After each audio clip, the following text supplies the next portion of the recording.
Ahora sí, buenas tardes. La verdad que impresiona hablar aquí.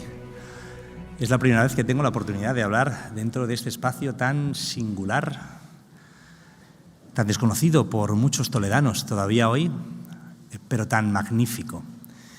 Bienvenidos a todos a esta segunda conferencia del primer ciclo de novela histórica Toledo, Luz de Europa. Bienvenidos a la Iglesia de San Román, al Museo de los Concilios y la Cultura Visigoda. Para nosotros es un honor continuar en esta segunda parte de este primer ciclo con un autor de la talla de José Calvo Pollato, Pepe Calvo, que, entre otras muchas cosas en su vida, también ha sido alcalde. Eso seguramente que está en el debe. Pero ahora lo está, sobre todo para su esposa, que también nos acompaña. Pero ahora lo está corrigiendo con una prolija obra importantísima y además de algo que nos gusta tanto a los toledanos como los visigodos, ¿no? Hablando tanto de los visigodos. Por eso, además, es un enamorado de Toledo. Pero la presentación le corresponde al director de ese ciclo, que es Antonio Pérez Henares, y no anticiparé nada. Agradecer su presencia, su numerosa presencia, agradecer el compromiso con la cultura. Saben que Toledo quiere volver a ser luz de Europa. Saben que Toledo quiere ser capital europea de la cultura en el año 2031. Por supuesto, este ciclo, estas actividades y tantas otras que vamos a comenzar a hacer y algunas que ya se llevan haciendo años van a contribuir a que lo consigamos. Y si no lo conseguimos, no pasará nada, porque habremos trabajado en una estrategia a medio y largo plazo para potenciar la cultura en nuestra ciudad y dejaremos una huella muy positiva, sin lugar a dudas, para los que nos sucedan. Y podremos poner la cultura de nuestra ciudad a la altura de lo que es nuestro patrimonio, a la altura de lo que es una de las ciudades más importantes del mundo y también patrimonio de la humanidad. Muchísimas gracias, bienvenidos y le doy la palabra a Antonio Pérez Henares, director del ciclo de conferencias. Gracias.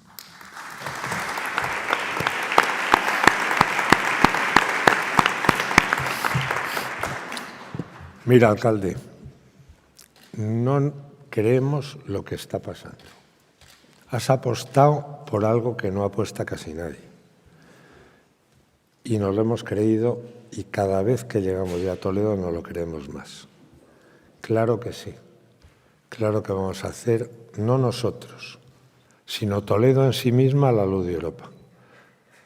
Nosotros lo único que podemos hacer es recordarlo. Y te voy a contar una anécdota que me ha pasado hoy yendo en taxi a la estación de Atocha. El taxista era sirio y hemos empezado a hablar. Y le he preguntado que de dónde era y él me ha dicho que de Damasco. ¿Y dónde iba yo? A Toledo. Y hemos acabado hablando de cómo los omeyas desde Damasco llegaron a Córdoba y cómo el saber del mundo griego, porque era el mundo griego, Siria era la gran provincia del otro lado, grecorromana, llegó a esta de aquí, que era la hispano-romana, y cómo todas esas culturas, todo el mundo griego, latino por nuestro lado, musulmán y hebreo, llegó aquí a Toledo. Y esa cultura fue la que fue transmitida desde aquí, por la Escuela de Traductores de Toledo, a toda Europa. Los bárbaros eran ellos. De aquí salió la luz de Europa de Aristóteles, de Platón, de Virgilio. Y también, no me salen muy bien los nombres hebreos, pero seguro que 15. Y también, bueno, algunos, como Maimónides o Averroes, alguno era cordobés, ¿verdad? Quiero decir que lo que estamos haciendo es algo muy importante. Siempre se ha hablado de eso de las tres culturas. Vamos a hacerlo, leches. Ya está. Empezamos el otro día en la sinagoga del Tránsito. Se puede jugar así. Hoy estamos en los visigodos. Les quiero decir solo una cosa. Es para todos los escritores que vamos a participar en este ciclo un verdadero privilegio poder estar aquí. Decía Juan Eslava, nuestro amigo, el otro día, Dios, ¿dónde estoy? Pepe, tú que has escrito esa novela de tal, ¿dónde estamos? ¿Y dónde nos tocará a todos y cada uno de nosotros? Lo único que podemos hacer los escritores es darle gracias a Toledo. Y les voy a decir una cosa que no sé si me la va a perdonar. Ha habido un momento que en una conversación le ha dicho, y fíjense que hemos estado, porque no solo es esto, también vas a unos hoteles, también vas a una gastronomía, todo eso es Toledo. Y alguien ha dicho, es que usted siendo cordobés le impactará mucho esto, y de pronto ha dicho Pepe, pues le voy a decir una cosa, yo me inspira más Toledo, esto ya sé que, pero no lo cuenten, dice, porque a Toledo le he dedicado 8 novelas y me he quedado con eso, Pepe. Si he hecho algo mal, luego me castigas, pero estoy en Toledo. Sí, ¿qué escritor no ha escrito algo de Toledo? Yo creo que, hasta yo que soy bastante zafio, lo he hecho varias veces. No voy a hablar ni un segundo más. Es estar. Y ahora les quiero decir 2 cosas. Verán, en la literatura y en la historia hay gente buena. Hay gente que incluso lo hace bien o por encima. Y luego hay hombres o gentes o autores que te enseñan. Yo no sé si irá excelso, pero yo les prometo una cosa. Yo escribo bastante mejor desde que leo a José Calvo Pollato. Y no crean que nos llevamos mucho más de edad. La verdad es que él sabe hacer 2 cosas, que yo estoy intentando. Él es un gran historiador. Mucha de la gente, cuando le digan eso, los novelistas, novela histórica, no. Mucha de la gente que escribe novela histórica, excepto un tipo como yo, que todo el mundo sabe que soy un periodista, pero hay gente que son grandes profesionales de la historia, que normalmente los historiadores, perdóname Pepe, son muy pesados escribiendo. Entonces la gente no lee historia, pues son muy pesados. Pero hay algunos historiadores que sabiendo muy bien de historia y contando la historia, hacen que la gente ame la historia, que es la diferencia entre alguien que ama la historia y la cuenta y un pesado. Y el otro día le pasó a Pepe exactamente en Pozuelo, que estuvo hablando como todo esto, pero era para chicos. Eran niños, chavales, 11 años. Y cuando acabó, se levantaron 30 manos para preguntarle. Y un profesor, con un ataque de cuernos, se cabreó muchísimo. Tenía que haber pensado ese profesor por qué a Pepe le preguntaban 30 y tantos y a él no. Porque la historia es la historia más maravillosa que se puede contar. O no está siendo Puy de Fou lo que está siendo. Eso es lo único que queremos hacer. Y yo ya me callo definitivamente, porque ya hablo mucho. Y es que es darle la palabra a un maestro, a un amigo, a alguien bueno y a alguien que quiere Toledo y que dice incluso eso que, como lo diga yo en Córdoba, me matan. A mí no, a él. Pepe, bienvenido a mi tierra, a tu casa, porque sé que esta es tu casa.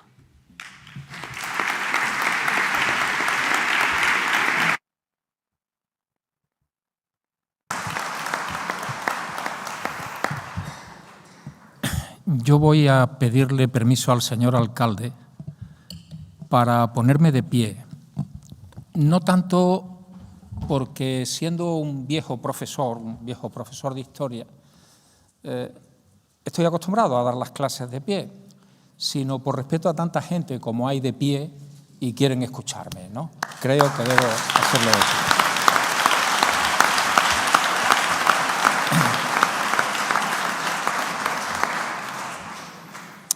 Y dicho esto, señor alcalde, miembros de la corporación, autoridades, señoras, señores. Le decía antes al alcalde que para mí estar en Toledo es algo muy especial. Pasé un verano aquí, entonces había que hacer el servicio militar.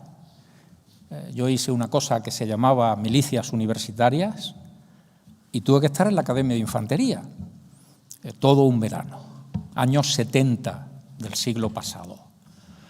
Y más allá de que pudiésemos salir los fines de semana, que uno no estuviese arrestado, tuviese guardia o tuviese algún otro servicio, podíamos salir los jueves por la tarde. Y yo recuerdo aquellos jueves por la tarde paseando por Toledo, no se me olvidarán nunca. Me enamoré de la ciudad.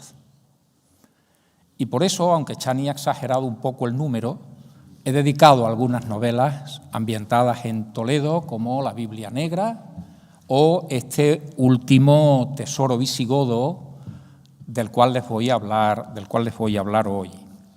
Yo quiero sumarme también a las palabras de agradecimiento de Chani, de Antonio Pérez Henares, a lo que supone impulsar la cultura en una ciudad como Toledo, que es centro de la cultura, luz de Europa. Por lo tanto, en la medida en que podamos, que es muy poca, alcalde, cuenta con nosotros y con lo que podamos hacer para ayudar a ese proyecto que tú tienes y que significa convertir a Toledo en la capital cultural de Europa, si es que es posible. Pero a veces lo importante no es el triunfo, sino la fe con que se lucha para conseguirlo.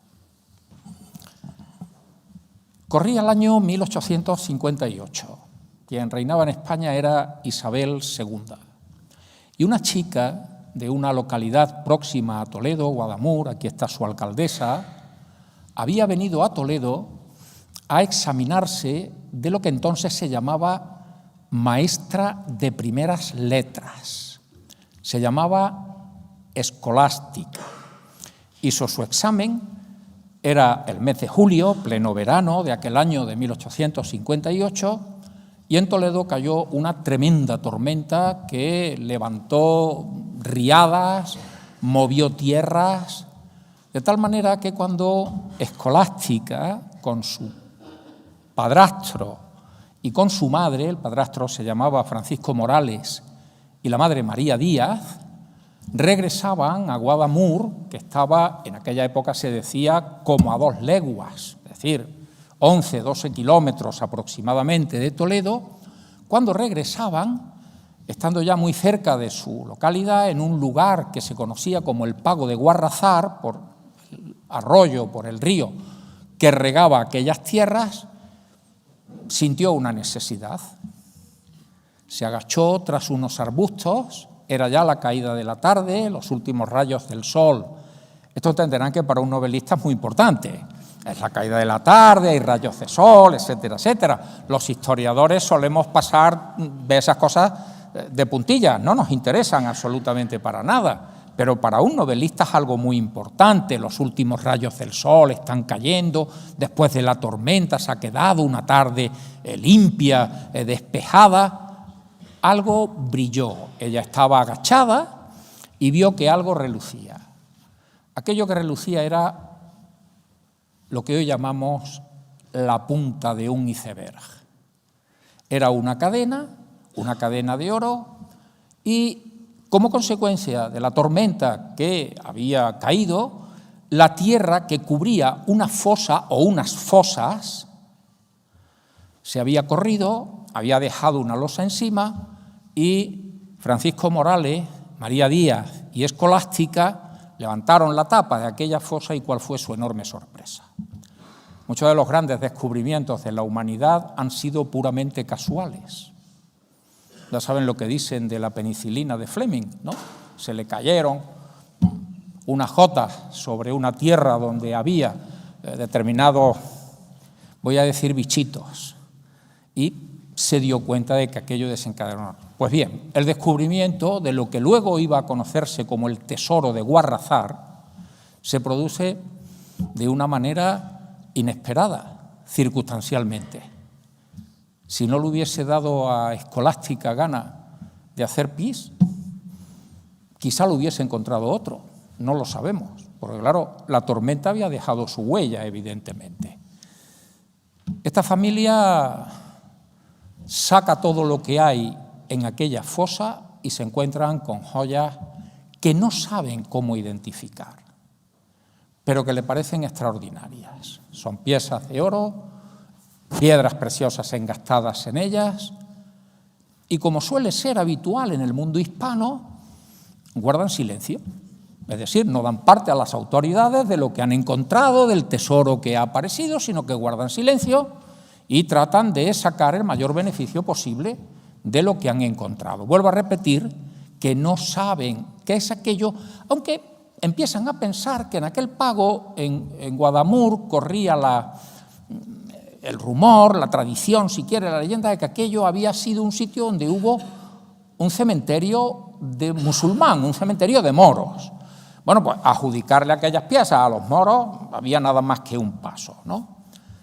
Francisco Morales decide traer a Toledo alguna de aquellas piezas y algunos joyeros de la localidad se las compran, las adquieren y las funden. No sabemos cuántas, pero sí sabemos que fue una parte de ellas. Hasta que un personaje que vive en Toledo en aquella época, él es francés, se llama Adolphe Hérouard, es profesor de francés en lo que entonces se llamaba la escuela militar.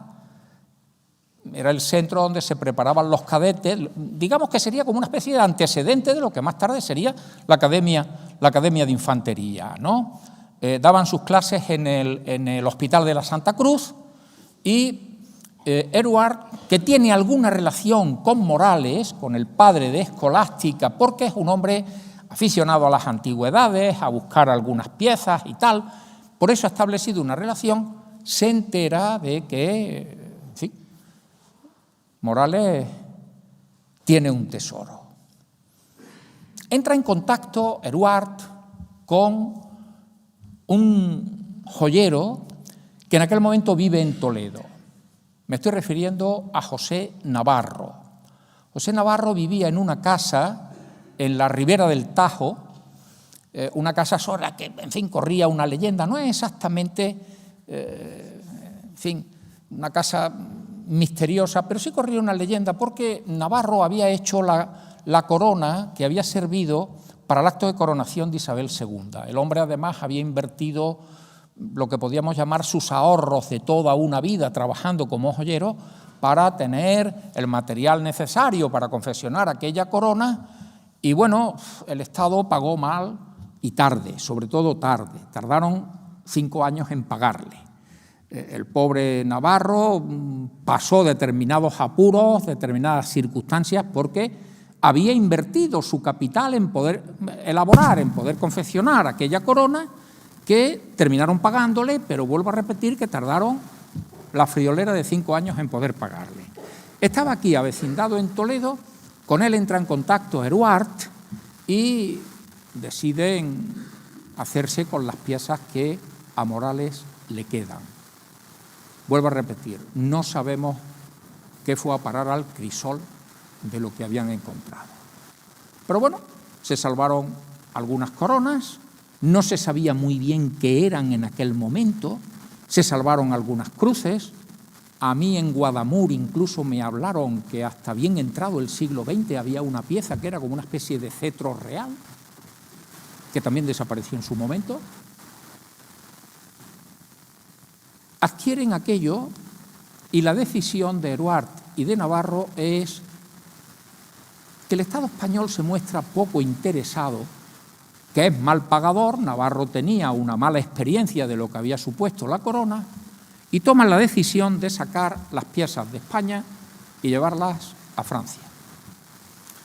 Ni que decir tiene que en 1800, ya estamos en 1859, ni que decir tiene que en 1859 no había una legislación importante que prohibiera la exportación de bienes artísticos importantes y que hoy no pueden salir si no es con un permiso específico del Estado para que puedan sacarse, etcétera, etcétera.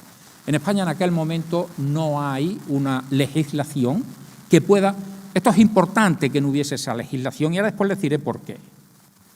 No hay una legislación que pudiese proteger la salida de aquello más allá de que Heruart y Navarro han sacado las piezas, digamos, de forma clandestina, como si fuera contrabando, ¿no? Las piezas son adquiridas por el Estado francés para destinarlas al Museo Nacional de la Edad Media, que es su nombre, pero que es popularmente conocido como el Museo de Cluny. No porque allí estuviera la abadía de Cluny, que estaba en otro lado. El nombre viene porque allí estaba la residencia del abate de los benedictinos, del abad de los benedictinos, del abad del monasterio de Cluny. Las piezas van a parar a ese museo. En Francia, en este momento, se está viviendo una auténtica pasión por la Edad Media. Hacía pocos años, Víctor Hugo había publicado una novela que muchos de ustedes habrán leído, Nuestra Señora de París. Nuestra Señora de París, Víctor Hugo lo que hace es recrear el París medieval con centro fundamental en Notre Dame, en Nuestra Señora. Ya saben ustedes que hay un campanero, jorobado, etcétera, etcétera. También se dio a conocer aquella novela como El jorobado de Nuestra Señora de París, pero el título es Notre Dame de París. La novela de Víctor Hugo tuvo un éxito tal en la Francia de los años 40 del siglo XIX, que vuelvo a repetir, por todo el país corrió una auténtica, digamos, corriente de devoción por la Edad Media. Viollet-le-Duc rehabilitará Carcassona, por ejemplo, los muros de Carcassona, colocará tejados en unas torres, en fin, en una restauración que hoy no sería muy aprobada por los restauradores, pero que, en fin, ejerció su enorme atractivo en una época del romanticismo muy grande. De hecho, además, se decide restaurar Notre Dame. Notre Dame había sufrido mucho durante la Revolución Francesa. La iglesia había sido desacralizada, había sido vendida, la había comprado un chatarrero, que la había convertido en un almacén de chatarra. Lo digo porque en todas partes cuecen habas, ¿eh? O sea, que no solamente nosotros hemos hecho, en fin, barbaridades con nuestro patrimonio histórico-artístico, sino que esto también ha ocurrido en otros países. Así es que ya está bien de fustigarnos continuamente con lo que no hemos hecho bien, pero bueno, también hemos hecho muchas cosas bien, y en otros sitios que a veces pretenden darnos lecciones, han hecho cosas mal, muy mal. Bien.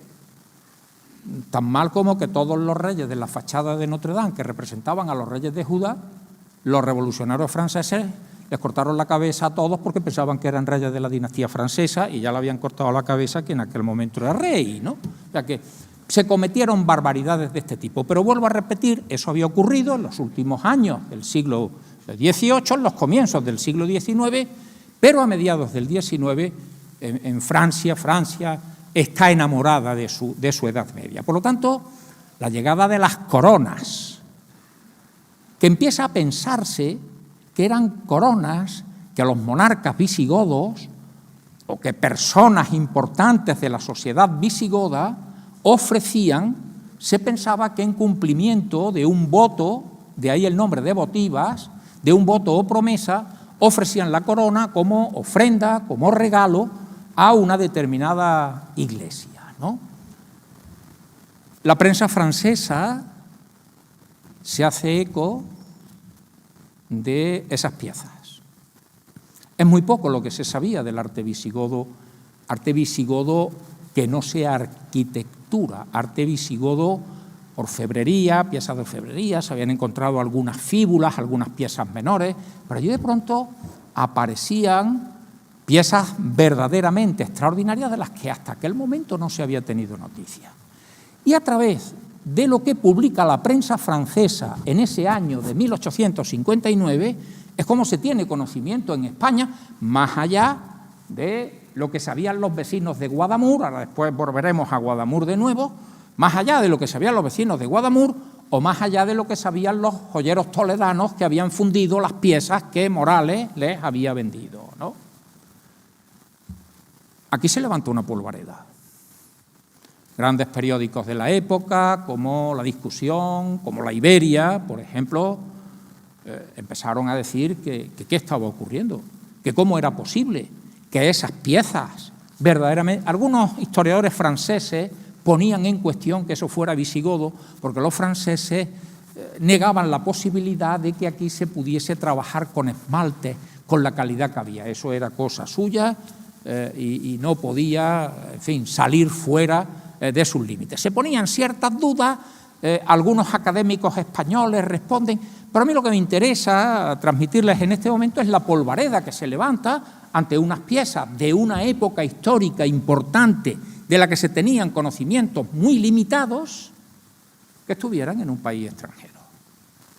El asunto llega al Congreso de los Diputados, donde se debate, se discute mucho, etcétera, etcétera, y a partir de ahí comenzará lentamente a ir aplicándose y a ir, más que aplicándose, desarrollándose una legislación que tiene como objetivo ir protegiendo el patrimonio español que no pueda salir. Pero digo lentamente porque todavía a principios del siglo XX salieron piezas verdaderamente extraordinarias de nuestro país, como el patio del Palacio de los Fajardos en Los Vélez, que hoy es la pieza fundamental de uno de los museos de Nueva York, el clúster famoso de la ciudad de Nueva York en Estados Unidos. El asunto llega también a la Academia de la Historia. Y la Academia de la Historia decide que es importante visitar el lugar donde han aparecido las piezas, donde han aparecido las coronas votivas, y envía a un cordobés, a don José Amador de los Ríos, un cordobés de un pueblo muy cercano al mío. Yo soy de Cabra. Aclaro que los de Cabra nos llamamos segabrenses, para que nadie vaya a pensar mal. Un pueblo cercano al mío, de Baena.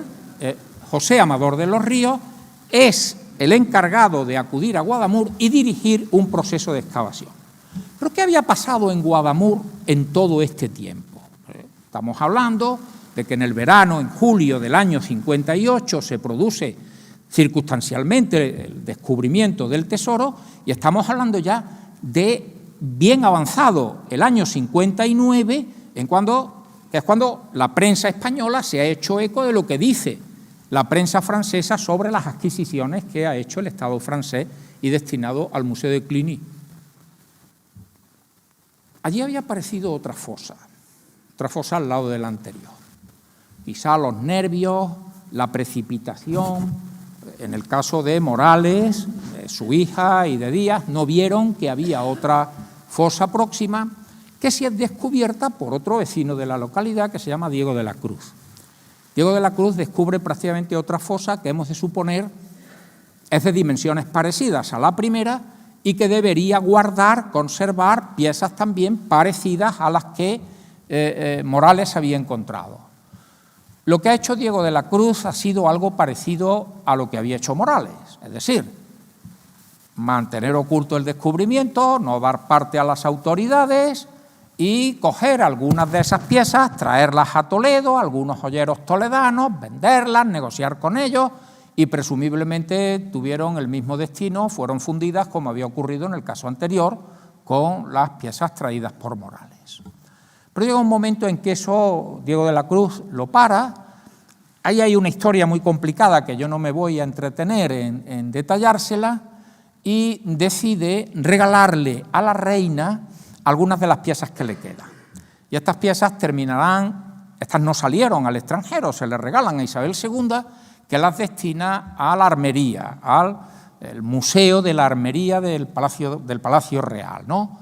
Entre ellas estaba la corona de uno de los reyes visigodos, de Suintila, corona que desapareció, creo recordar que en el año 1921, sin que se haya vuelto a saber nada de ella. Es decir, la corona, una de las 3 piezas que Domingo de la Cruz había regalado a Isabel II, que fueron a parar al Museo de la Armería, una de ellas, esa corona, la más importante de las 3, la corona de Suintila, desapareció en el año 21 del siglo 1921 y, bueno, se hicieron las indagaciones correspondientes, la policía realizó algunas pesquisas, etcétera, etcétera, pero no se pudo llegar a ninguna conclusión y ha desaparecido. No sabemos si su destino también fue ser fundida en un crisol, si la posee alguien, si algún día aparecerá, pero bueno, hace ya más de un siglo de aquello, ¿no? Estamos ya en 2024, ¿no? Con lo cual las posibilidades se alejan. El gobierno español trata de reclamarle, bueno, trata no, le reclama al gobierno francés la existencia, la tenencia de esas piezas y le pide que deshagan el acuerdo que han firmado con Navarro y con Eduard, y los franceses lo que señalan es que ellos solo lo harán en el caso de que hubiere una sentencia judicial, es decir, que hubiese legislación que permitiese a un juez emitir una sentencia que les obligase a devolver las piezas. Los franceses sabían lo que estaban diciendo. Sabían que en España no había una legislación, en Francia sí, pero en España no había una legislación protectora de esas piezas que hubiese señalado en aquel momento que tanto Eduard como Navarro habían actuado de manera inadecuada, que habían incumplido una ley y que, por lo tanto, ante ese incumplimiento de la ley procedía el retorno del tesoro, de lo que ya empezaba a llamarse el tesoro de Guarrazar, regresase de nuevo a España. No hay resolución judicial porque no hay legislación en la cual se pueda apoyar esa resolución judicial. Tampoco sirvió para nada el informe legal que desde la Academia de la Historia, básicamente quien lo hace es Amador de los Ríos, que se hace señalando el valor que tienen, que están vinculados a la monarquía visigoda, que son piezas que pertenecen al pasado español, a la historia de nuestro país y que por lo tanto deben estar en el sitio donde esas piezas surgieron. No sirvió tampoco para nada.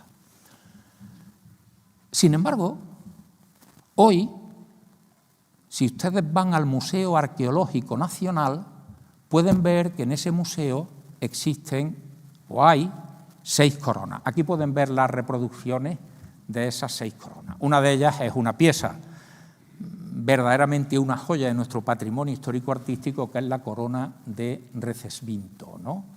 Sabemos que porque estas coronas de unas cadenitas en la parte inferior pendían letras, en ellas viene Recesvintus Rex Offeret, es decir, una ofrenda del rey Recesvinto a la iglesia donde esa corona hubiese estado expuesta, normalmente colgadas de las bóvedas que podía haber en el presbiterio, como donación que hubiese hecho el rey en cumplimiento de un voto, de una promesa que hubiese realizado, ¿no? ¿Por qué pueden verse esa media docena de coronas en el Museo Arqueológico Nacional? Porque en el año 1940, en otoño de 1940, quien fue Reichsführer, o sea, lugarteniente o uno de los lugartenientes de Hitler, ha visitado España. Saben ustedes que los nazis siempre estuvieron muy interesados pues, en todo aquello de la sangre, la superioridad de la raza aria sobre otras gentes, es decir, que había gente que era superior, yo qué sé, tenían un RH, no sé, positivo o lo que fuera, que los hacía superiores a los que no tengamos ese RH positivo, o que seamos bajitos, morenos, o una cosa así, que somos gente, en fin, de menor categoría, ¿no? De menor importancia. Ese Reichsführer ha venido a España en ese octubre. Él quiere ver determinadas cuestiones relacionadas con un pueblo germano como son los visigodos. Visita varios lugares y establece una cierta relación con Franco que le va a poner en contacto con el mariscal Pétain. Saben ustedes que Pétain fue un héroe de la Primera Guerra Mundial, de la Gran Guerra, ¿no? La del 14-18 para Francia, pero que terminó pactando con los nazis, que ocupan una buena parte de Francia y permiten la existencia de lo que se llamó el Estado libre, vaya usted a saber hasta dónde era libre, el Estado de Vichy, que era una especie de Estado satélite de los nazis, ¿no? Bueno, pues en esa relación entre Franco y Pétain, o los representantes de uno y otro, llegan a un acuerdo para que a España, en fin, a Francia e Irán, una serie determinados de documentos, de piezas y tal, y que a España regresen 6 de las 9 coronas que había en el Museo de Cluny.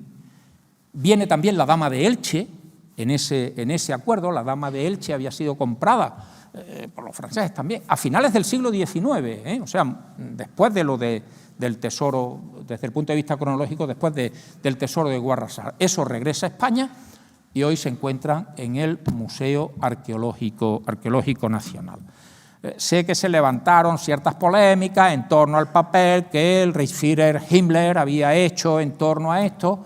A mí me parece que esa es una cuestión que debe preocuparnos bastante menos que el resultado de la misma, que era que una parte de ese tesoro de Guarrasar volvía al lugar de donde nunca debería haber salido, ¿no? Pero bueno, ya les he explicado por qué sale de aquella forma.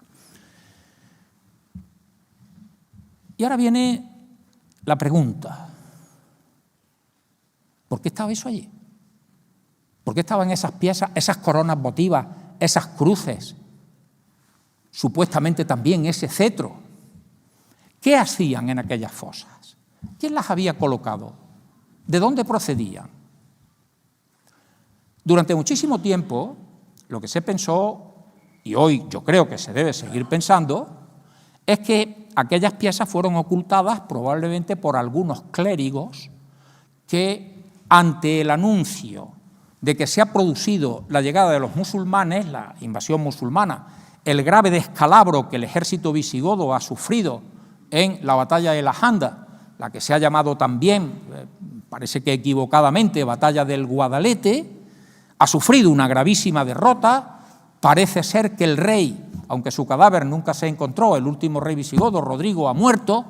Allí ha habido un conflicto de intereses entre distintas facciones de la aristocracia visigoda, los partidarios del anterior rey, Vitiza, que tiene varios hijos, a los que se llama vitizanos, han traicionado al ejército de Rodrigo, al ejército de don Rodrigo en la batalla, y una parte de la derrota es, en fin, adjudicada a esa traición que se ha producido, ¿no? Entre ellos está, pues, uno de los grandes... Todos los países tienen traidores en su historia, todos.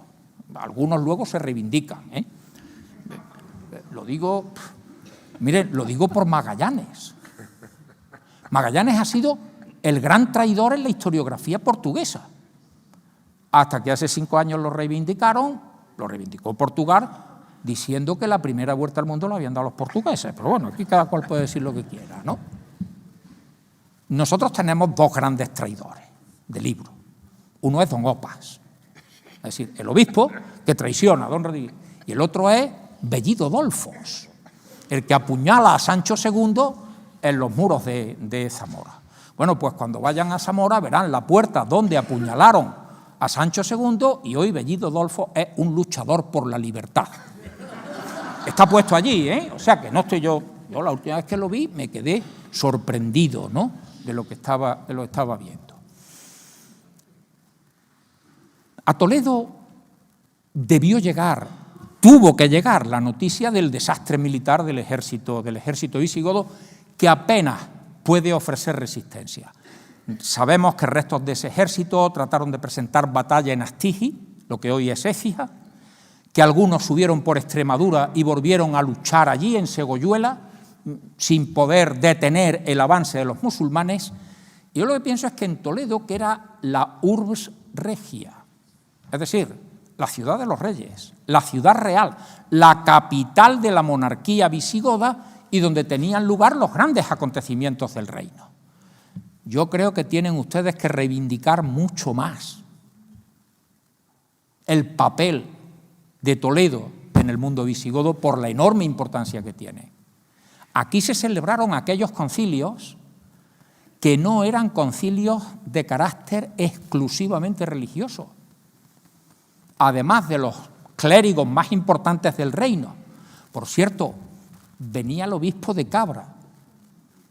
Cabra tenía obispado en aquel momento y tenemos la firma de algunos obispos egabrenses, como Bacauda, por ejemplo, que firman las actas de algún concilio de Toledo.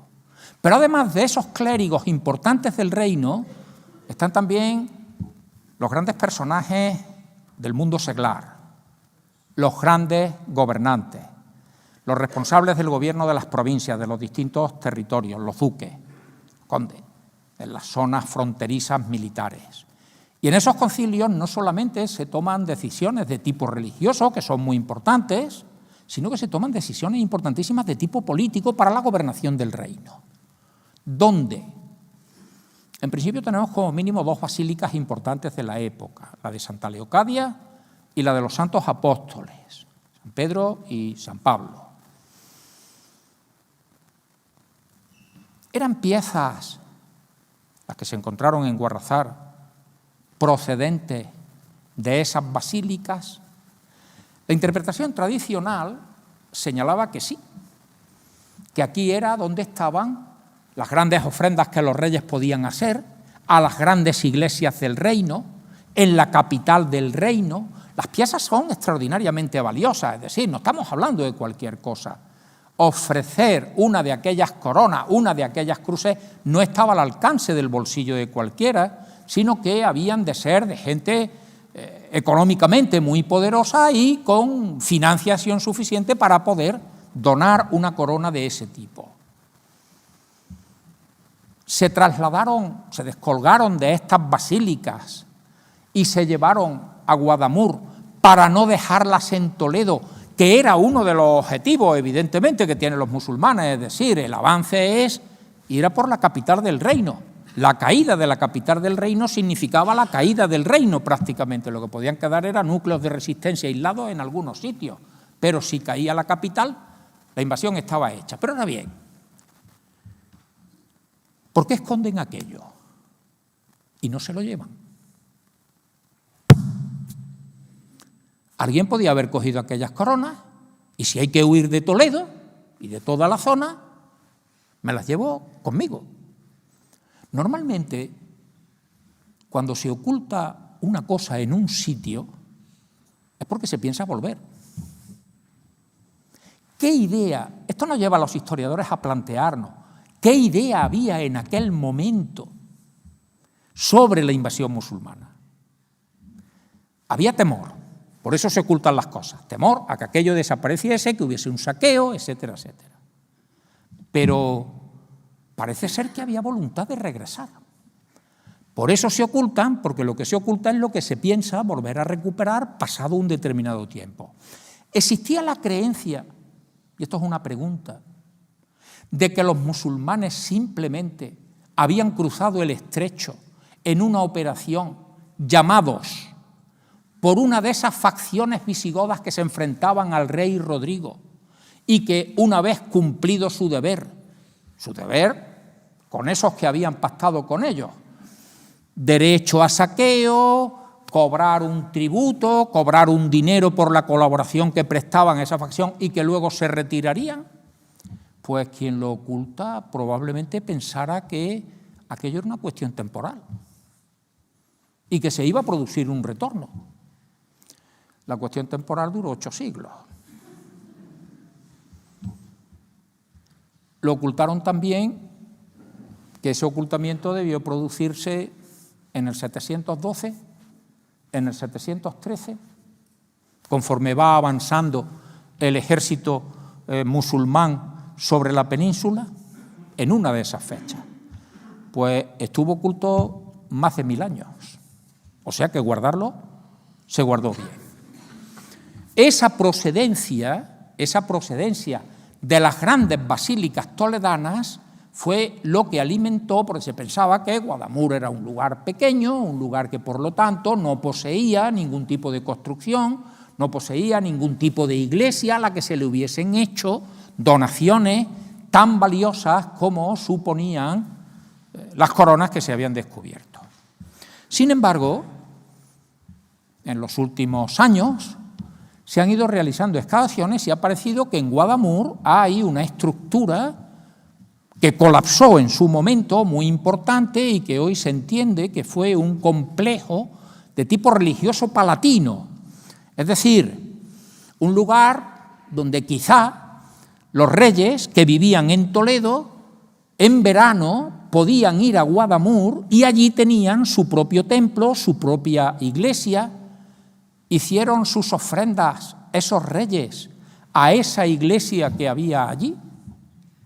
Esa es una tesis que se ha abierto camino en los últimos años, después de que arqueólogos alemanes, dirigidos por Eber y utilizando ya, claro, técnicas de georradar, etcétera, etcétera, descubrieran la existencia de este lugar, que no es un lugar pequeño, porque fíjense, en las excavaciones que había realizado Amador de los Ríos en el siglo XIX, había aparecido alguna estructura pequeñita, pero aquello podría ser una capillita de un ermitaño, de alguien, algo que no tenía entidad suficiente como para recibir esas donaciones tan importantes.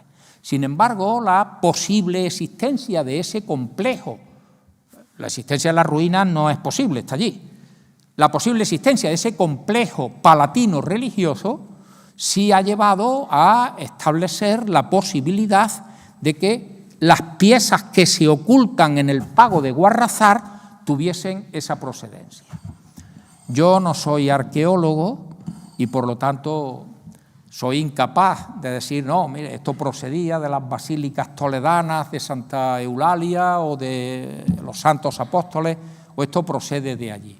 Probablemente el tiempo nos lo demostrará y nos mostrará con más o menos claridad, conforme vayan avanzando las posibilidades de investigación, saber más sobre aquello. Pero lo que sí sabemos es que la calidad artística de la orfebrería visigoda, que hasta entonces apenas había contado con muestras reales, con muestras palpables de la calidad que pudo haber alcanzado, hoy no la puede cuestionar absolutamente nadie. Incluso que hubo un comercio a larga distancia de objetos de valor que permitían realizar esas coronas, engastar piedras, se sabe incluso la procedencia de algunas piedras de lugares muy alejados de Toledo o de Guadamur. Hace ya algunos años, y voy concluyendo, a mí me pareció que era una historia fascinante. Hay acontecimientos en la historia que tienen novelas, otros no, por mucho que uno quiera tirar de ellos. El tesoro de Guarrazar tenía una novela. Fíjense lo que acabo de contarle. Una señorita que se ha examinado de maestra de primeras letras, permítanme la expresión, que le ha dado ganas de hacer pis, y que al agacharse descubre un tesoro. Esto es legendario. Esto es legendario. A veces la realidad supera la ficción. O sea, si esto no hubiese ocurrido y a un novelista se le ocurre decir que el tesoro tiene su origen y descubrimiento en la necesidad que ha tenido una señorita, el lector podría decir, vaya imaginación que tiene el novelista. Pero es que ocurrió. Por lo tanto, por eso les digo que hay acontecimientos en la historia que tienen una novela. Cuando yo vi esto, además, pues, si quieres, había un paisano de por medio, estaba Amador de los Ríos, yo fui tirando del hilo, fui buscando documentación, fui viendo lo que escribió Amador de los Ríos en aquel momento, lo que habían escrito los franceses, cómo se lleva a cabo el proceso de reclamación ante nuestro embajador, ante la corte de Luis Napoleón, de Napoleón III, el segundo imperio francés, que estaba casado con una española, con Eugenia de Montijo. Trataron de buscar la influencia de Eugenia de Montijo para que devolviera las piezas don Alejandro Montt, que luego sería presidente del gobierno. En aquel momento era el embajador español en París, y hizo los esfuerzos que el hombre tuvo, pero no podía disponer de esa sentencia judicial que le pedían los franceses para poder devolver esto. Es decir, había muchos ingredientes y había malos. En toda novela debe haber malos. Y claro, ya se imaginan ustedes quiénes eran los malos, quienes se habían llevado las piezas fuera de España. Y con esos malos había que ajustar cuentas. En una novela histórica, los hechos históricos no deben alterarse, no pueden, si es histórica, no pueden alterarse. Yo no estoy diciendo que no se pueda escribir una novela donde los hechos históricos se alteren, ya lo creo que puede escribirse. Pero entonces no será una novela histórica, será otro tipo de novela. En las novelas históricas los hechos no se alteran. Quizá muchos de ustedes hayan leído una novela de Jesús Torbado, ya falleció y es un escritor un poco olvidado, fue Premio Planeta, ganó el Premio Planeta, y escribió una novela que se llamaba En el día de hoy. Y fíjense cómo comenzaba la novela de Torbado. En el día de hoy, cautivo y desarmado el ejército fascista, las tropas republicanas han alcanzado sus últimos objetivos militares. La guerra ha terminado. Firmado Negrín.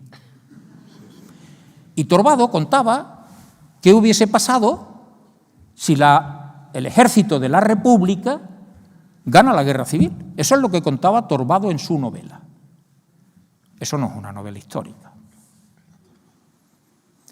Lo que Torbado había hecho había sido parafrasear, alterando el contenido del último parte de guerra que firma el general Franco, cuando dice: en el día de hoy, cautivo y desarmado el ejército rojo, las tropas nacionales han alcanzado sus últimos objetivos militares. La guerra ha terminado.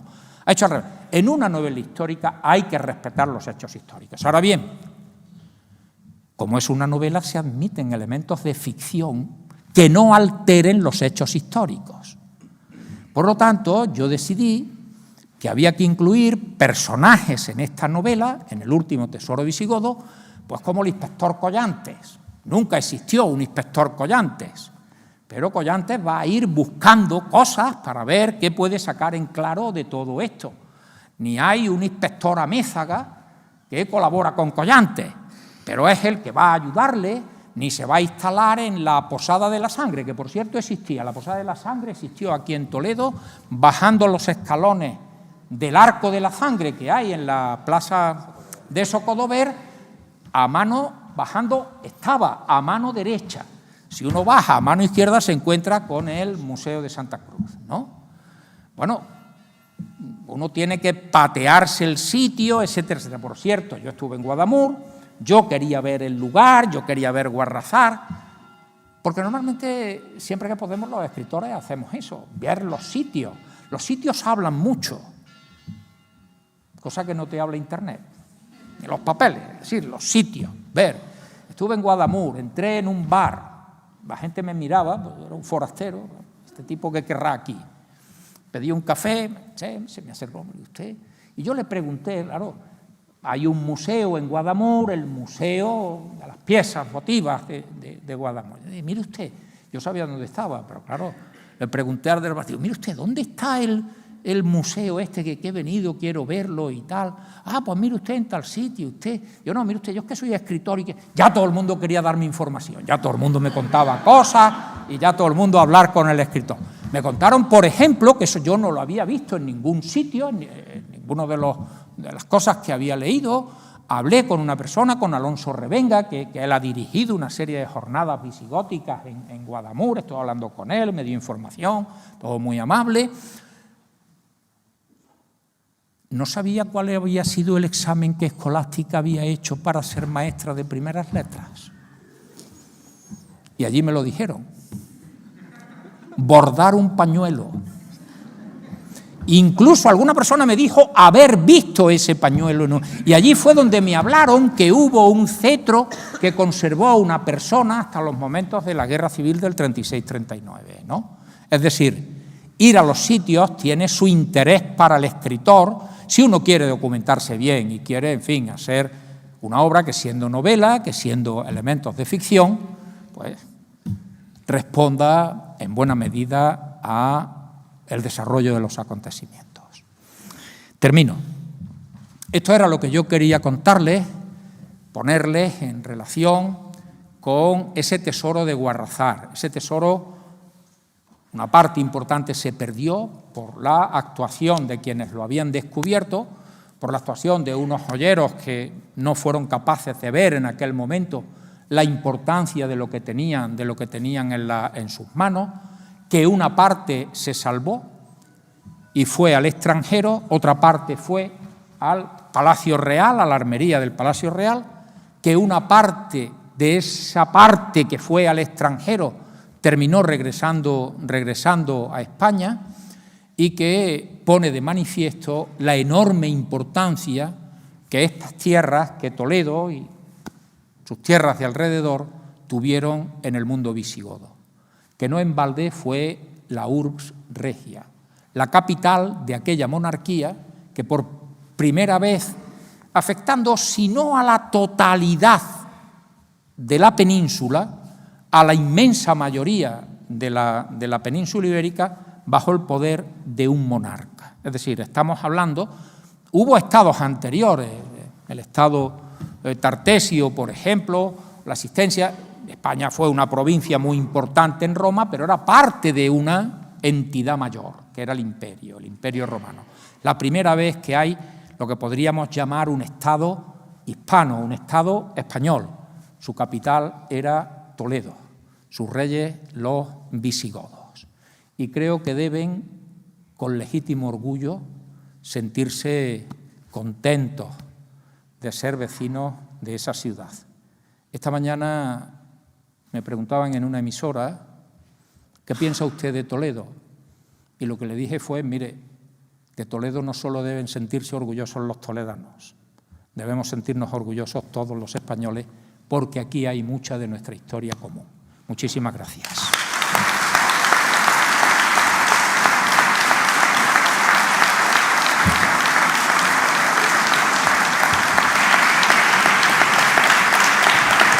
Yo voy a hacer una cosa. Pepe se ha levantado para hablarnos. Yo me voy a levantar para aplaudirle. Les pido que hagan lo mismo.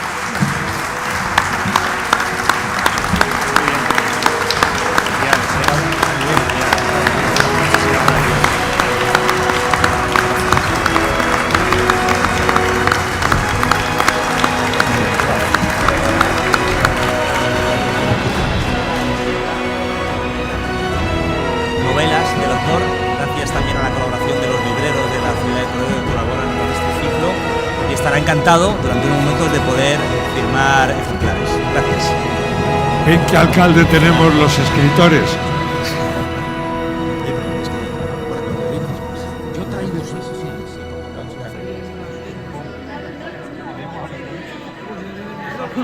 Claro, podría haber dicho usted.